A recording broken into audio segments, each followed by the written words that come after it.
Buenas tardes. Una vez más estamos por acá para traer un nuevo comentario con respecto a lo que está aconteciendo en El Salvador y las críticas que han surgido en contra del presidente Bukele. Estas cosas no las estoy subiendo a las redes para llenar requisitos solamente. Le estoy subiendo porque como humano que soy y como ciudadano de un país que desde que tuve uso de razón me he ocupado en conocer su historia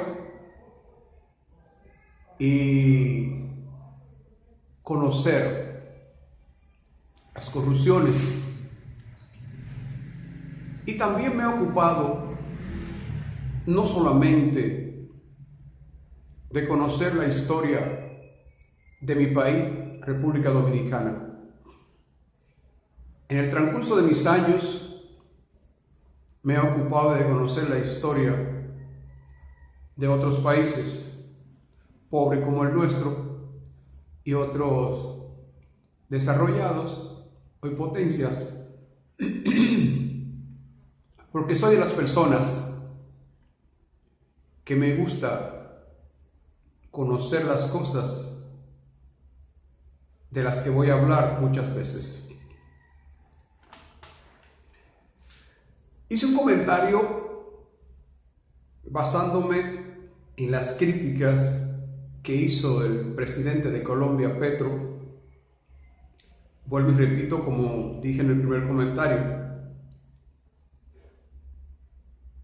me sentí muy contento cuando una persona que había sufrido bastante persecuciones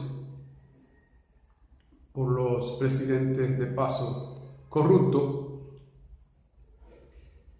pensé que la cosa iba a cambiar, porque uno como ser humano y cristiano, en esta ocasión, desea, señores, que todos los países del mundo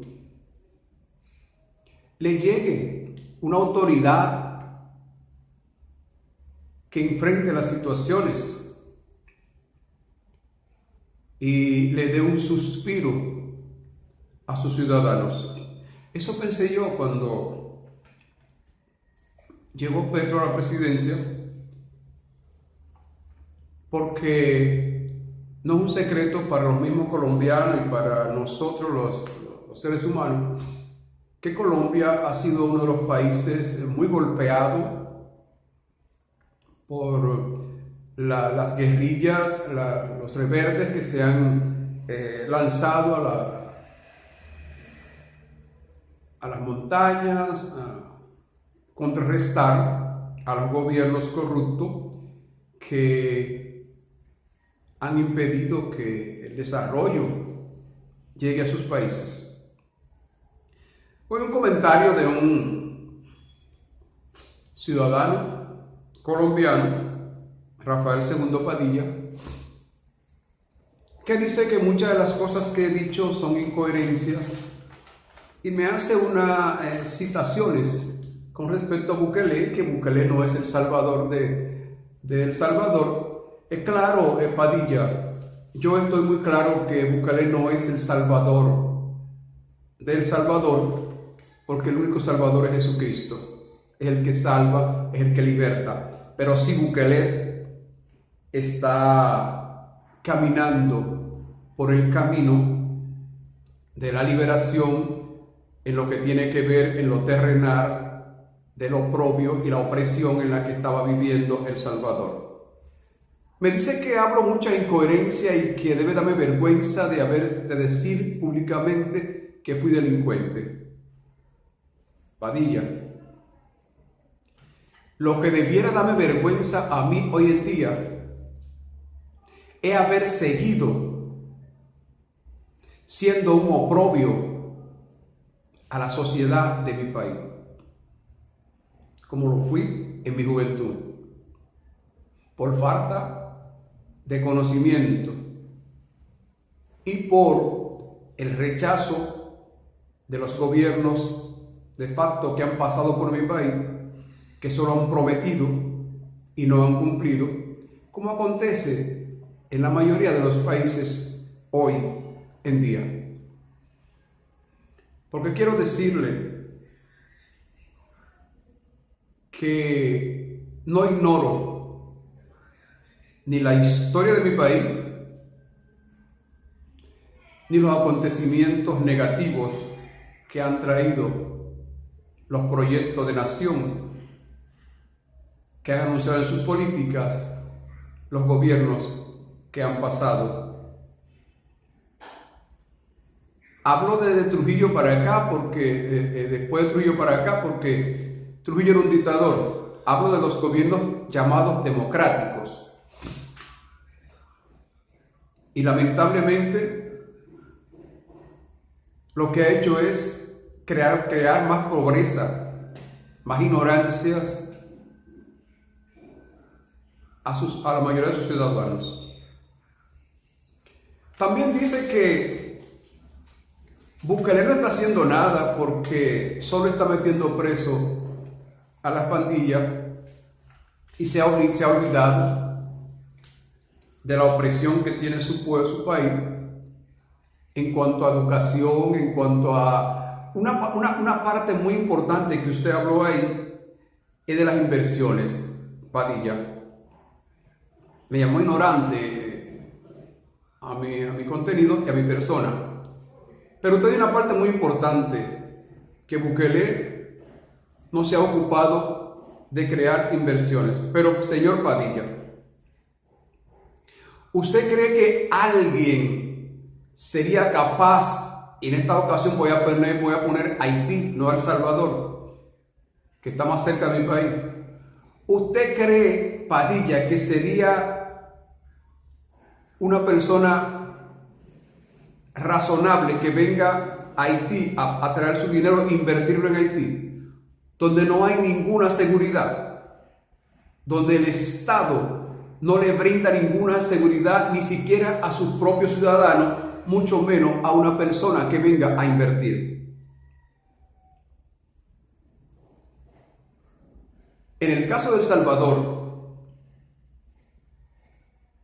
y no estoy defendiendo a Bukele, estoy defendiendo lo que Bukele conjuntamente con su consejo de gobierno está haciendo y creando y devolviendo al Salvador. Lo que está haciendo el presidente de El Salvador es tratando de devolverle la confianza al Salvador para que personas inversionistas se motiven y vuelvan a invertir en El Salvador. ¿Usted cree que sin erradicar a las pandillas que durante 35 años tuvieron a El Salvador bajo el terror, bajo el soborno, la obligación de tener que pagarle impuestos hasta por vender en un ventorrillo? ¿Usted cree que ningún gobierno va a lograr crear entusiasmo a ningún inversionista a ir a crear una empresa a El Salvador, invertir su dinero en El Salvador? Jamás. La educación, señores, pero ahí en El Salvador hasta los estudiantes, no un secreto, yendo hacia la escuela, fueron secuestrados y obligados a los padres a tener que pagar una suma de dinero. Entonces, ¿usted cree que lo que usted acaba de explicar, Padilla, no sería incoherencia y falta de conocimiento? En cuanto a lo que se me dice de que debo investigar más los acontecimientos en Colombia y la historia de Colombia, déjeme decirle que no ahora, porque ahora es muy fácil investigar las historias y los acontecimientos públicos y privados a diario de cada nación. Siendo yo muy joven, no sé si usted recuerda un libro que se llamaba Récord Mundial, que recogía todos los acontecimientos de todo el mundo entero y salía cada 4 años. Siempre yo juntaba mi monedita para comprarlo, porque quería saber los acontecimientos del mundo. Ya hoy en día no, ya hoy en día mucha gente no conoce la historia de su país porque no le da la real gana, porque anda con un móvil y en ese móvil está la historia desde el primer día que se fundó hasta el día actual de hoy y sus acontecimientos. O sea, que yo tengo que ir a Colombia, averiguar que no, yo lo tengo en mi móvil. Igual lo tengo que ir a El Salvador, yo lo tengo en mi móvil. Los acontecimientos a diario, su historia. Por eso cuando hablo con fundamento de que lo que se está haciendo en El Salvador es creando una base para que El Salvador pueda entonces emerger y crecer y darle confianza tanto a sus ciudadanos como a inversionistas extranjeros, que el Estado le provea una seguridad para entonces crear inversiones, que cree lo que usted dice, Padilla, que cree empleo, que cree educación buena, que cree tranquilidad, paz en ese país. Pero si no se crea la base, como lo está haciendo el presidente actual, no va a haber buena educación, no va a haber buenas inversiones, que son las que crean los empleos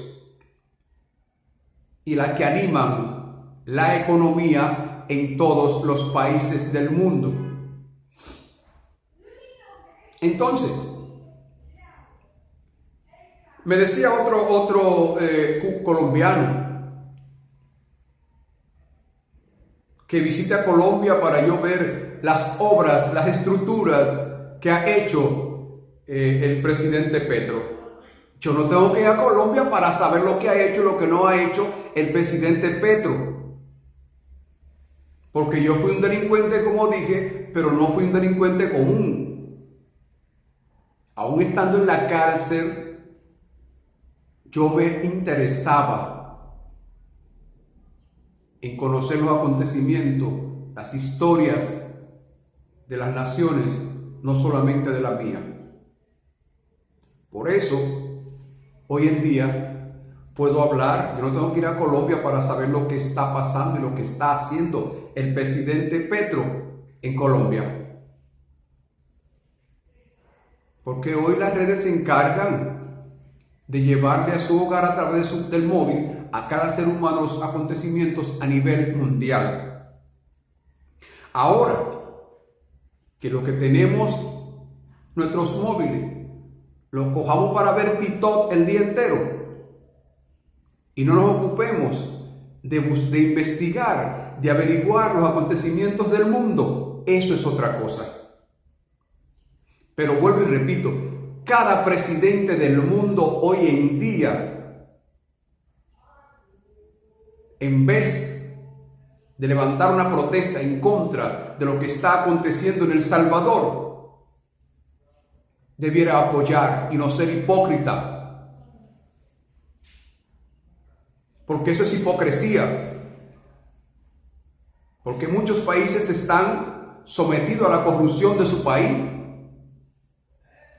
y están sujetos a un sistema que tienen el temor de romperlo. Es el caso de República Dominicana. ¿Usted cree que un gobierno que llegue con atadura puede desatar el sistema de corrupción que hay en el Estado? Si para ganar tuvo que unirse a corruptos, que después de haberle robado al Estado, lo que se roban al Estado lo utilizan hoy para hacer política a favor de sus intereses. Todo gobierno que llega con atadura, con alianzas, ataduras que son ataduras, está limitado a participar en un sistema que no puede ni tocarlo. O se une a él o se va. En mi país, después de la dictadura de Trujillo, el primer gobierno que hubo aquí constitucional fue Juan Bosch. Juan Bosch tuvo que irse, lo sacaron, porque Juan Bosch no se quiso ajustar al sistema que había. Y si les sigo diciendo por ahí lo que ha pasado con otros que han querido romper el sistema en mi país, ha sido imposible porque no han tenido un consejo como el que tiene Bukele en su país hoy, que apoya las decisiones de su máxima autoridad, que es el presidente. Esas son las incoherencias que habla Alberto Peguero. Esas son las incoherencias. En El Salvador llegó un hombre al poder con decisión, pero también encontró y eligió a un consejo de gobierno que también está dispuesto a trabajar. Cosas que no pasan en mi país, porque en mi país los cuerpos catrenses, los asesores del gobierno, los ministros del gobierno, hacen lo que les da la gana, porque ellos pusieron su cuarto, su dinero, para obtener ese cargo. Si el gobierno llegaba, y entonces tienen que sacar su dinero de ahí ahora, y no importa lo que diga el presidente, van a sacar su dinero, porque si es robado no importa, como que lo van a sacar. Eso es lo que pasa, y eso es lo que no está pasando en El Salvador hoy en día. Son cosas muy diferentes. Entonces, lo mismo que está pasando aquí, está pasando en su país, en Colombia. Llegó un presidente producto de la guerrilla que rechazaba los gobiernos de facto corruptos, pero se ha encontrado con un sistema en el que él no tiene un apoyo de un consejo de gobierno que esté dispuesto a enfrentar la corrupción, y él solo no lo va a lograr. ¿Por qué? Porque llegó al poder con ataduras, con alianzas que lo atan, que invirtieron su dinero para que él llegara al poder, y él no puede decirle hoy que no saquen su dinero. Eso es lo que pasa. Esas son las incoherencias de Alberto Peguero. La que dicen ustedes, algunos colombianos, que es incoherencia. Pero ustedes mismos que viven en su país, ustedes ven los rechazos que tiene su presidente. Y esto no lo digo con alegría, al contrario, con tristeza, porque es una pena que el presidente Petro hoy no haya podido lograr romper el sistema por el que él luchó y enfrentar en su país la corrupción y empezar a ser un país de confianza para buenas inversiones. Porque eso que usted dijo, señor Padilla, y lo que dijeron los demás comentaristas, Osio Sánchez, Hugo Martiniano, son varios. Eso que usted dijo, usted sabe que no está aconteciendo en Colombia. Usted sabe que Colombia tiene mucha pobreza. Y no me venga a decir que porque es un país grandísimo de 50 millones de gente y que en Bucallí no hay tantos milloncitos, en Salvador, eso es mentira. Usted sabe lo que está pasando en Colombia, porque yo lo vivo allá y yo lo sé. No tengo que ir allá para saberlo. Yo veo los documentales que los mismos colombianos sacan de allá. Yo veo todo lo que sale de Colombia. Yo veo el maltrato, yo veo los crímenes. El nivel de homicidio no ha bajado en Colombia, ha aumentado.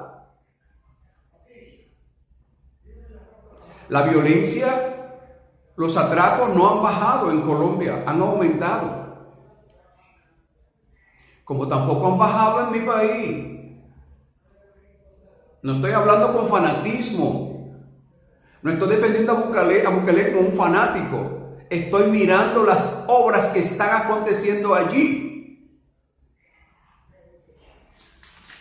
Yo fui un ex delincuente. No me da vergüenza decirlo. ¿Por qué no me da vergüenza? Porque hoy no soy delincuente gracias a Jesucristo. Gracias a Jesucristo hoy no soy delincuente y vivo mi vida en libertad. Gracias a Dios.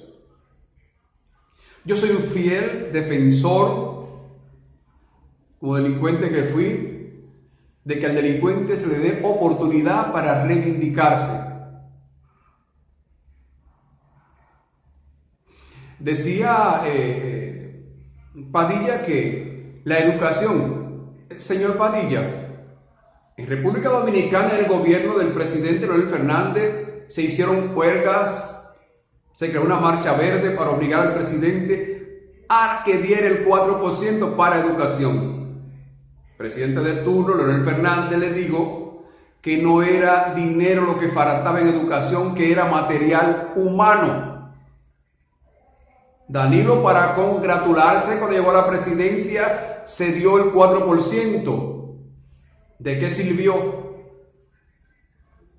De hacer una rumba de escuela mal hecha con materiales malos y enriquecer a cientos o miles de personas que hoy quedaron millonarios con el dinero del 4%. Y las escuelas ahí están, muchas abandonadas, con grietas, filtraciones, porque fueron mal construidas.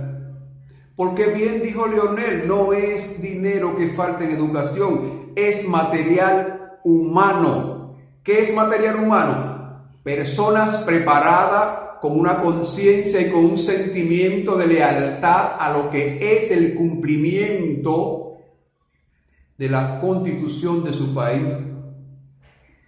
Y ese deseo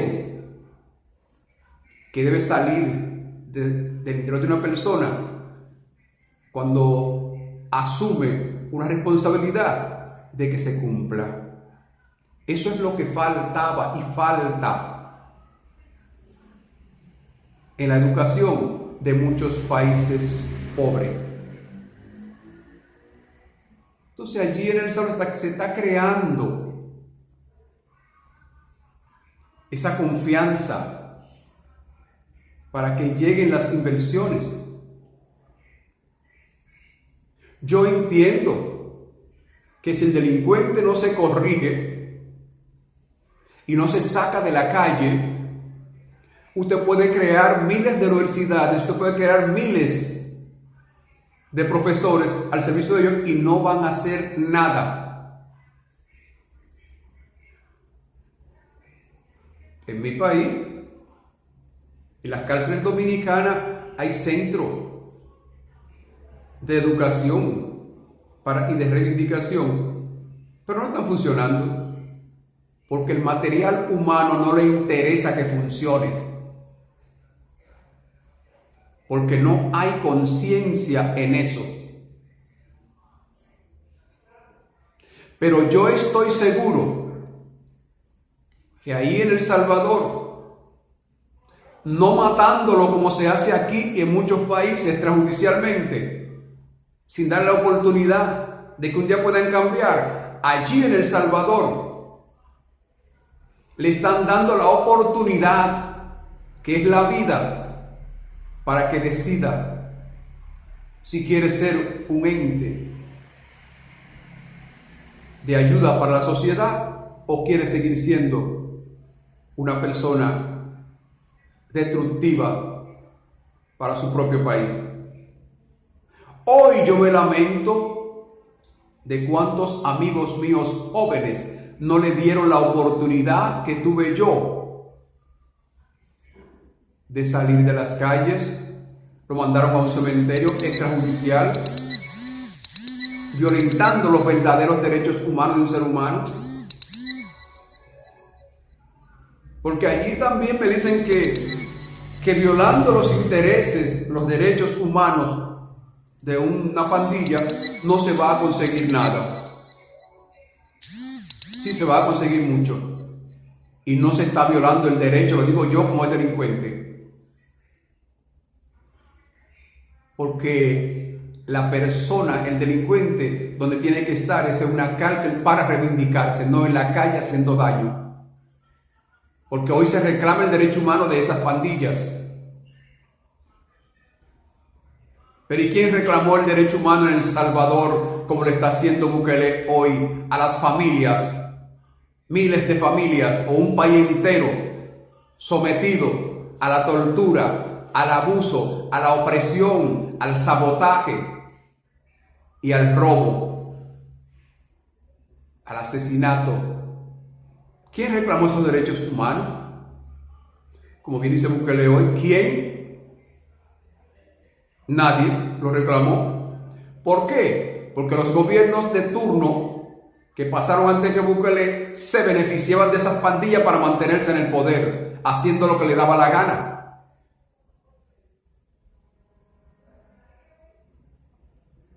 Solo hay que ver la historia de El Salvador.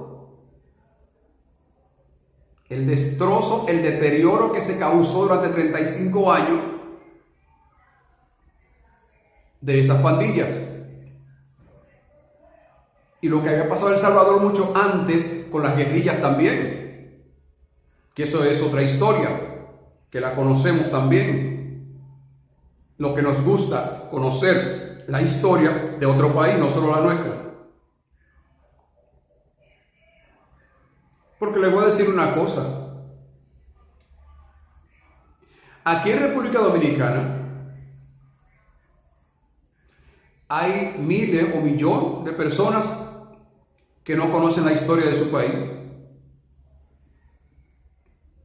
Pasamos por la gran vergüenza en una ocasión que a una Miss Universo le preguntaron que cuáles eran los padres de la patria y dijo Juan Pablo Duarte.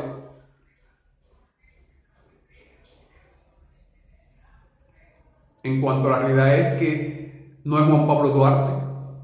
Juan Pablo y Duarte no son tres personas, es una persona con dos apellidos.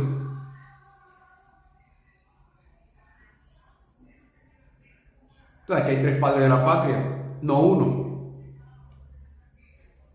Ella no se puede decir quiénes eran. Entonces no venga usted a decir, porque usted es colombiano, a decirme que usted conoce más que yo, que ustedes conocen más que yo la historia de su país. Eso no es verdad. En Colombia hay millones de personas que no conocen la historia de Colombia.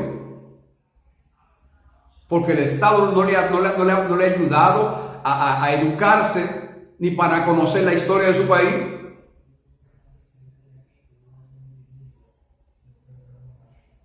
Entonces, eso no es verdad. Y esas son las incoherencias de Alberto Peguero, la que usted dice, Padilla.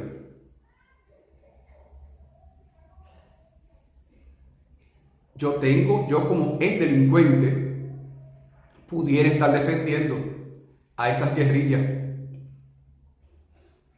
Si no hubiera tenido la conciencia que tengo hoy en día de lo que es la sociedad y lo que es el deterioro que causa un delincuente organizado a una nación. Yo lo sé, eso.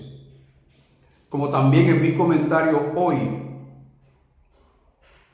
enfrento a muchos padres que hoy están criando a sus hijos, ser los culpables de mañana entregarle a la sociedad un niño adulto con mala educación. Le entrega una carga a la sociedad, un oprobio a la sociedad. Porque esos padres en El Salvador que se beneficiaron 100%. Hoy muchos son millonarios, los padres de muchos de esos sinvergüenzas allá en El Salvador. Debe darle vergüenza hoy de sacar la cara por su hijo, llamándolo pobre jóvenes, porque apoyaron, primero maleducaron a sus hijos y después aprovecharon la mala educación de ellos para darse un apoyo para la sociedad de El Salvador y sacarle provecho, y ellos se enriquecieron de eso, sin sentimientos. Hoy lloran porque su hijo, porque su fuente de ingreso, no de todo, porque no todos los padres de esos sinvergüenza le apoyaron. Hay padres que hoy están contentos de verlo en la cárcel. Entonces, se está pensando en El Salvador, en el país, en las familias que organizadas forman una sociedad que hoy se llama El Salvador. Y esa familia organizada llamada sociedad eligieron a Bukele como presidente. Y él está cumpliendo con el deber para el cual fue elegido como máxima autoridad en El Salvador. Eso irrita a muchos gobiernos de otros países. Eso irrita a los gobiernos que pasaron en El Salvador unidos a las pandillas para sacarle beneficio. Y es por eso que yo levanto mi voz, sin importarme lo que muchas personas digan, porque la verdad ha de ser dicha, duélale a quien le duela. Buenas tardes y bendiciones a todos. Hasta un nuevo comentario.